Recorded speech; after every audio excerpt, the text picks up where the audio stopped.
Hola, buenas tardes. El tema de la sesión de capacitación de hoy va a ser primeros auxilios en quemaduras. El equipo está compuesto por Fernando, Rebeca y su servidor Michelle. Como objetivo tenemos que al término de esta sesión se identifiquen aquellos aspectos importantes de los primeros auxilios en quemaduras.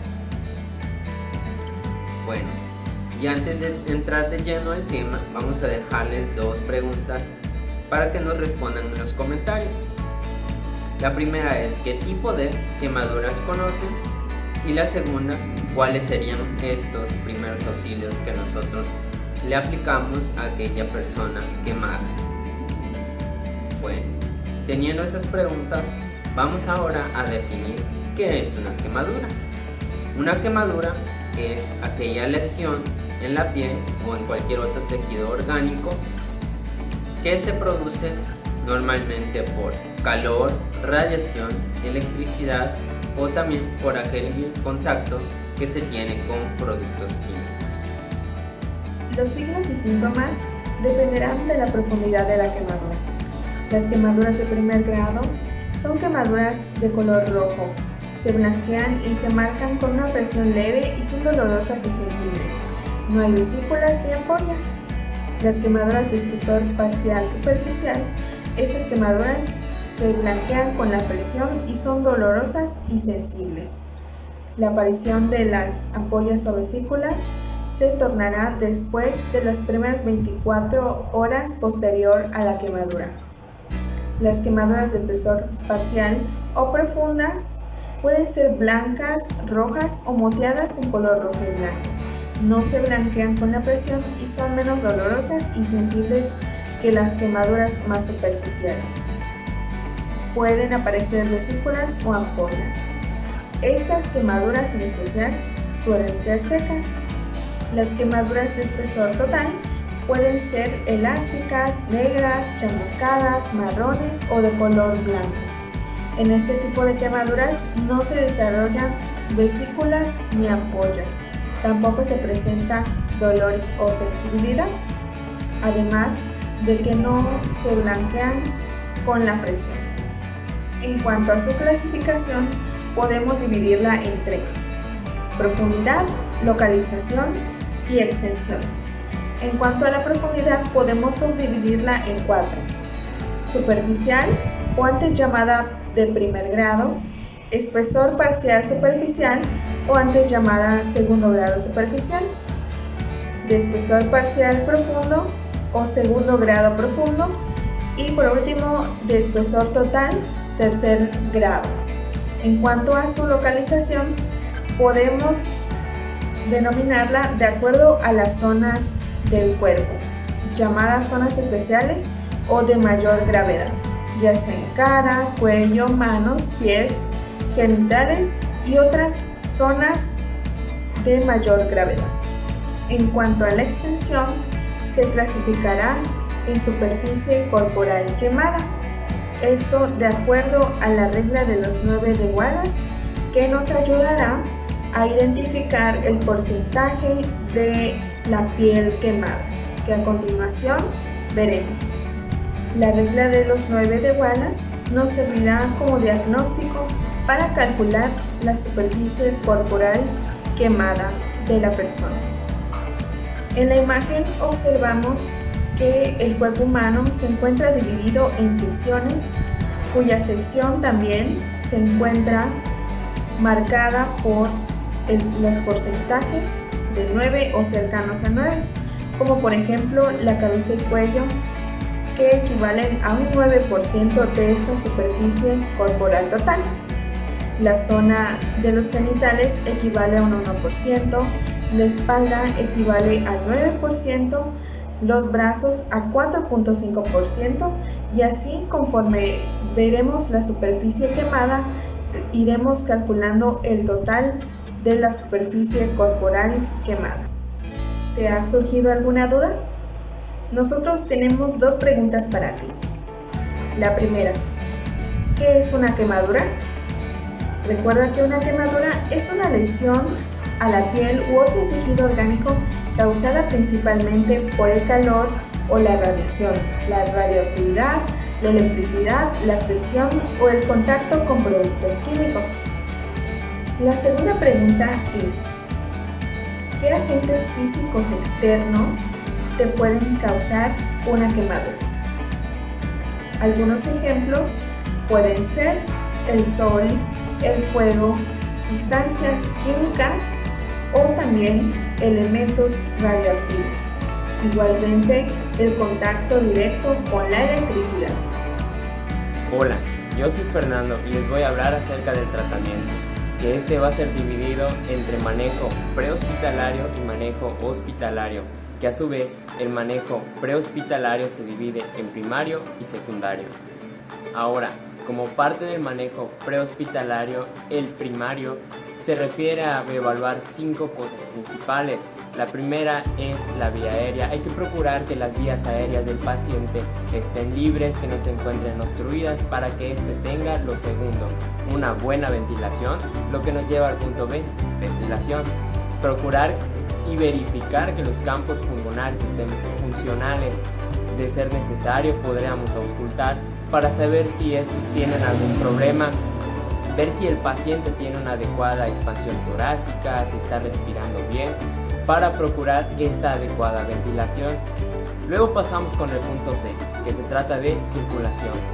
Nosotros vamos a controlar la hemorragia en el caso de que el paciente presente una hemorragia, o bien vamos a controlar la volemia en el caso de que el paciente haya tenido alguna otra pérdida de líquidos o se encuentre deshidratado en ese momento.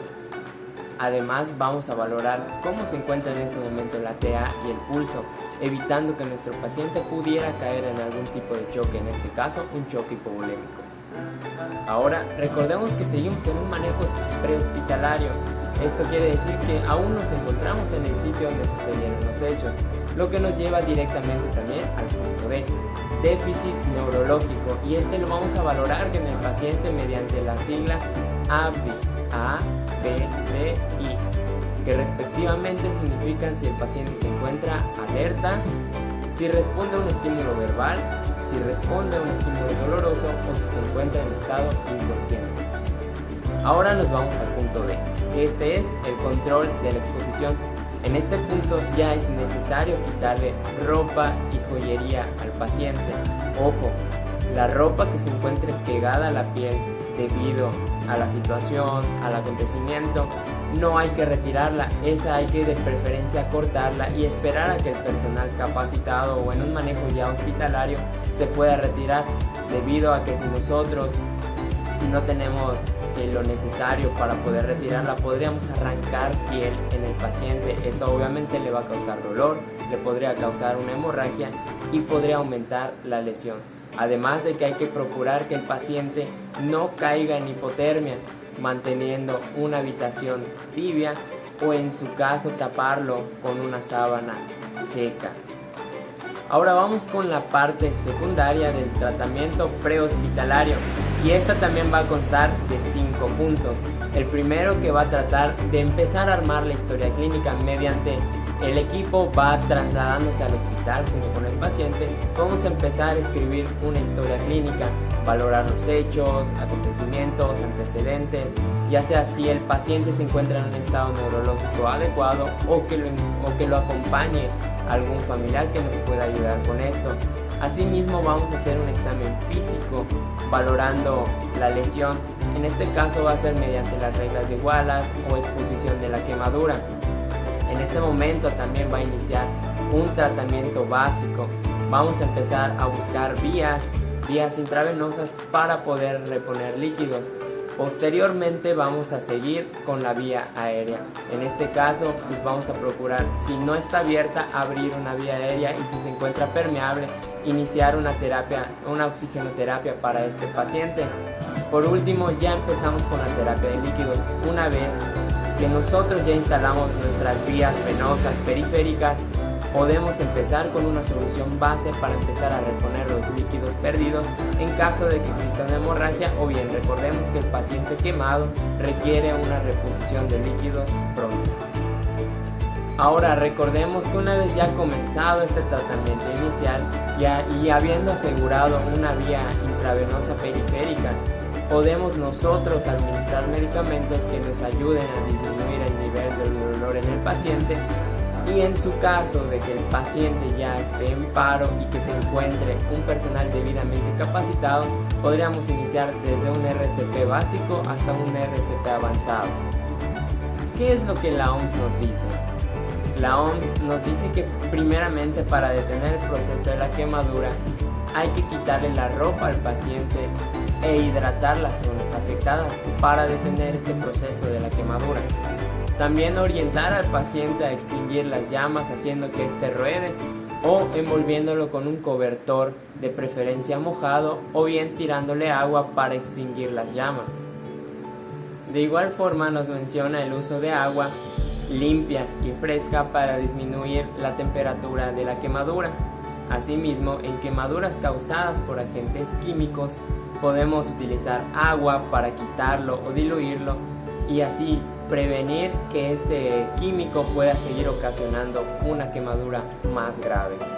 Y por último, pero no menos importante, el envolver al paciente o persona afectada con un paño o sábana, por supuesto limpia, para ser transportado al lugar más cercano para una atención pronta. Ahora ya nos encontramos en el hospital, así que vamos a empezar con el tratamiento hospitalario.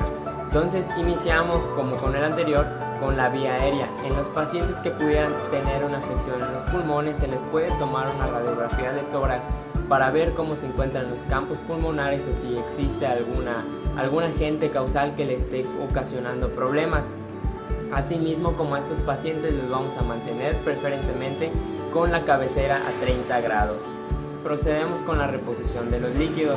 Las primeras 24 horas preferentemente vamos a reponer líquidos con la solución de Ringer lactato o solución Hartmann, especialmente en el uso de pediátricos menores de 20 kilogramos, y el cálculo de los líquidos que se van a reponer va a ser mediante la regla de Parkland o cualquiera que se use en las distintas instituciones.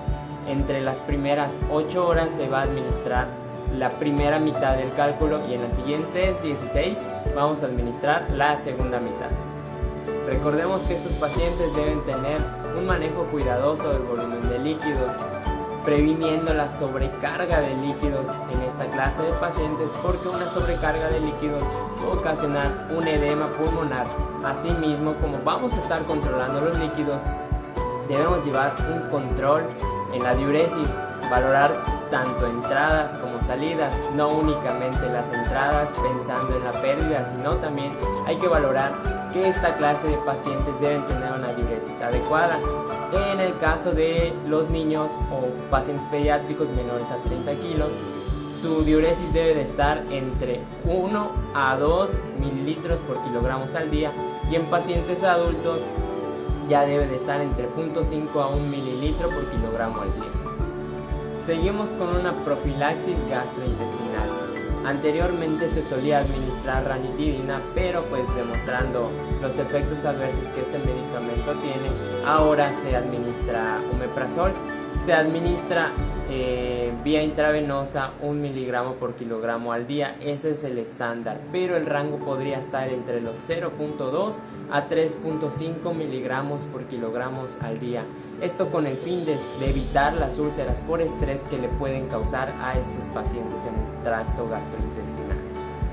Asimismo, como el uso o instalación de una sonda nasogástrica en el caso de que el paciente presente náuseas, vómitos o bien tenga cierta distensión abdominal. El control térmico. El control térmico nos va a servir en esencia para prevenir la hipotermia, como tratando de mantener la temperatura adecuada en el paciente, manejando la temperatura ambiental. Esta idealmente la podríamos tener a 32 grados. Posteriormente pasamos a la profilaxis con antibióticos, que los antibióticos tópicos suelen ser una muy buena opción. Ahora bien, un antibiótico sistémico únicamente está recomendado en pacientes que ya tienen una infección. Recordemos que en estos pacientes, para valorar o asegurarnos que ya tienen una infección, puesto que la lesión va a causar enrojecimiento, podríamos verificar que esta tenga una salida de pus, que tenga una mala granulación o que simplemente no esté cicatrizando. En ese caso, sí está recomendado utilizar los antibióticos sistémicos, puesto que si los administramos sin necesidad podríamos causar una resistencia bacteriana. Una alternativa para la profilaxis tópica puede ser el empleo o uso de plata iónica, ya sea para prevenir o tratar infecciones mínimas, o bien la plata con ciertos aditamentos para generar una desvibración autolítica enzimática. Por último tenemos el manejo del dolor, que este va a ser mediante el uso de morfina. La dosis de morfina va entre los 0.1 a 0.2 miligramos por kilogramo de peso del paciente. Este va a ser administrado cada 4 horas vía intravenosa o intramuscular.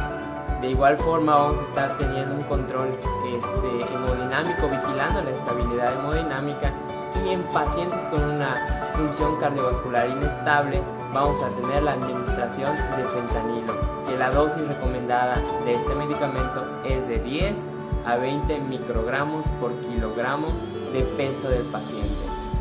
Y recordemos qué son los primeros auxilios, porque tu ayuda puede salvar a una o más vidas. Son los procedimientos terapéuticos no profesionales ejercidos o empleados en el sitio donde la víctima lo necesita, en el sitio donde acaba de pasar una tragedia, en lo que llega la ayuda profesional. ¿Y qué es una quemadura? Es la destrucción o daño de tu piel, músculos o huesos generada por un calor excesivo o un frío excesivo. Asimismo, recuerda que es importante saber que las quemaduras se pueden causar por calor, por frío, por un agente químico o hasta por la misma electricidad. Estas quemaduras también es muy importante que las sepas identificar si es primer, segundo o tercer grado en cualquiera de sus variantes. Y muy importante, para el manejo de todas estas es indispensable el uso de guantes y cubrebocas o hasta gogles, de poder tenerlos, y de preferencia hay que tenerlos para tener un adecuado abordaje y sobre todo ayuda a esta clase de personas. Y recuerda, para poder ayudar a alguien primero debes saber cómo ayudar a alguien, y te lo resumo en 3 simples pasos. El primero, asegurar el área. Yo no puedo ir a auxiliar a una persona si el área no es segura, debido a que pongo en riesgo mi propia vida, pero una vez que me he asegurado que el área no tiene ningún peligro tanto para la víctima como para mí, yo puedo proceder a auxiliar. Pero esto me lleva al segundo paso, que es llamar a emergencias. Nosotros conocemos un número para emergencias que es el 911 o 911 para pedir ayuda y empezar a ganar tiempo nosotros en lo que es ayuda profesional llega. Por último y quizá más importante está proporcionar los primeros auxilios, que ojo, hay que ser muy consciente si sé los conocimientos básicos en primeros auxilios y tengo las habilidades necesarias para poder emplearlos. Si la respuesta es sí, vamos a emplear esos primeros auxilios. Que primeramente, llegando a la zona, ¿qué debemos hacer? Retirar la ropa que no esté pegada a la piel del paciente, porque si retiramos ropa que se encuentre pegada a la piel del paciente podríamos causar una lesión mayor. Seguido de esto, podemos enfriar la zona para que ya se encuentre a temperatura ambiente, que pueda ayudar al paciente a aliviar un poco el dolor. Esto lo podemos hacer utilizando agua fresca, limpia, para poder ayudar al paciente a disminuir la temperatura. Seguido de esto, con las áreas que tengan una exposición lesiva, podemos taparla con una gasa estéril preferentemente, o en su caso con un trapo limpio y húmedo. Ojo, ni la gasa ni el trapo tienen que estar de una manera que sea apretada, no hay que apretarlo. Posteriormente vamos a cubrir esta primera gasa o trapo con otro trapo para sostener la primera gasa. Y si el paciente se encuentra inconsciente, procedemos con el protocolo ABC, que significan vía aérea, ventilación y circulación. Esto con el fin de verificar si tiene pulso y si está respirando adecuadamente. Primero lo vamos a colocar boca arriba. Posteriormente vamos evaluando cada una de estas anteriormente mencionadas. Vía aérea, si el paciente, una vez que ya está boca arriba, vemos que no está respirando, procedemos a verificar si sus vías aéreas se encuentran obstruidas. De ser necesario, tendremos que retirar cualquier cosa que se encuentre obstruyendo la vía aérea con el fin de que el paciente pueda tener una entrada y salida adecuada de aire. Ventilación. Se refiere a si el paciente está respirando de forma adecuada. ¿Y esta cómo la evalúo? Bueno, veo, oigo y siento. Veo que el paciente está respirando de manera adecuada, expandiendo la cavidad tóraco-abdominal de manera adecuada y eficiente. Oigo los ruidos respiratorios, me acerco a su nariz y escucho si logro percibir su respiración. Siento, me puedo acercar a su pecho y sentir ese levantamiento del tórax para verificar si está respirando. Circulación. ¿Qué vamos a evaluar con la circulación? Bueno, nos vamos a dar a la tarea de encontrar el pulso. Y de nueva cuenta, ¿cómo lo vamos a hacer? Bueno, utilizando el dedo índice y el dedo del medio, colocados de una manera que estén juntos, vamos a localizar el cartílago cricoides, o bien conocido como la manzana de Adán. Entonces, juntos de esta manera los colocamos lateralmente del cartílago cricoides, así, y tratamos de identificar una serie de pequeñas palpitaciones. Ojo, con encontrar las palpitaciones es más que suficiente. Estas pueden ser débiles dependiendo del caso o del estado del paciente, o pueden ser fuertes. Si después de haber evaluado estos 3 puntos, nuestro paciente se encuentra sin pulso y no está respirando, podemos proceder a iniciar un RCP básico. Esto con el fin de ganar algo de tiempo en lo que la ayuda profesional llega al sitio. Recomendaciones: no explotes las ampollas. Las ampollas están ahí por algo y su función es hidratar la piel. Así como no apliques cremas o remedios caseros en quemaduras. Estas solo pueden irritar más las zonas o causar una lesión más grande. En casa, evitemos que los niños y niñas vayan a la cocina. Esto con el fin de que no se ocasionen quemaduras jugando, al vertirse agua hirviendo encima o que se quemen propiamente con el fuego. Asimismo, que evitemos que nuestros niños estén jugando con fuegos artificiales, porque esto aumenta increíblemente el riesgo de que ellos puedan sufrir alguna quemadura. También procuremos evitar realizar tareas con electricidad, arreglar nuestros electrodomésticos en casa si no tenemos los conocimientos suficientes y necesarios para hacerlo. Es preferible llamar a un especialista para que los realice. Ahora respondamos. Les tenemos 2 preguntas. La primera es: ¿cómo se clasifican las quemaduras? Y la segunda es: ¿qué hacer si sucede una quemadura en el hogar? Me gustaría saber sus respuestas. Por nuestra parte es todo por el momento. Les agradecemos su tiempo y muchísimas gracias.